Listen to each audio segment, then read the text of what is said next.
So today I'm going to be showing you an easy way to make a pizza from scratch using salt, flour, yeast, I usually buy them in packets at the grocery store, oil, sugar, and maybe some breadcrumbs, and of course, your favorite pizza sauce. So you're going to get 3/4 a cup of warm water, and then add a packet of yeast into the warm water.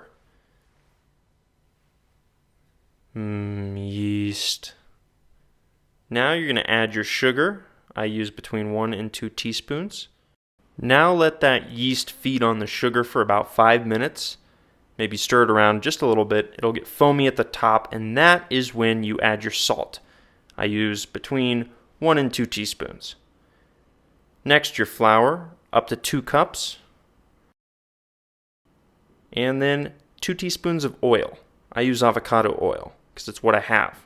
Now just use your hands and really just mix it around until it clumps up, and then you can start netting it into one big ball. And then leave it in the bowl. Grab a towel, cover it up, and leave it somewhere warm for about 30 minutes. Come back, and notice it will have doubled in size. I gently push it down with my fist, and then I break it into 2 different pieces. And I ball up each clump until it's nice and round. If it's too soggy, add a dusting of flour, and if it's too crumbly, add just a little bit of water.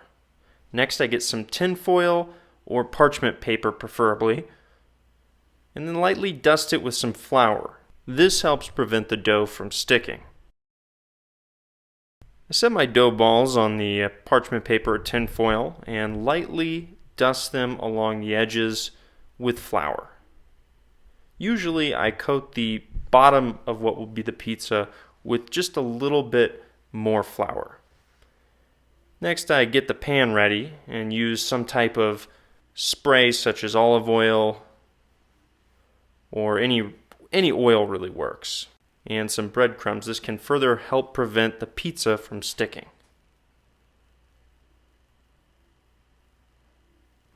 And now's the fun part, where I'm going to prepare the dough for the pizza before I put it on the pan. I toss it back and forth in my hands, pressing gently towards the outer edges. And then I can use my fists to stretch it even further. A rolling pin also works, I guess, but I didn't have one at the time. And it might not look the best when you first put it on, but don't worry, you can always stretch it out. Go slow with this so that you don't tear holes in the dough.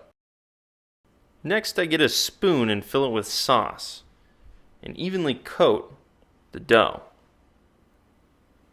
Don't use too much sauce though. And then the meats. I like to use prosciutto first, and it's so thin that it just bakes right into the sauce. Then I come in with my pepperoni and coat the top.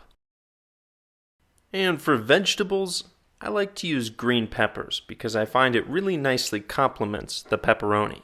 I like to use thick slices of mozzarella and generously coat the top. Crank your oven up as high as it goes, pop it in for just a few minutes, and you're ready to go.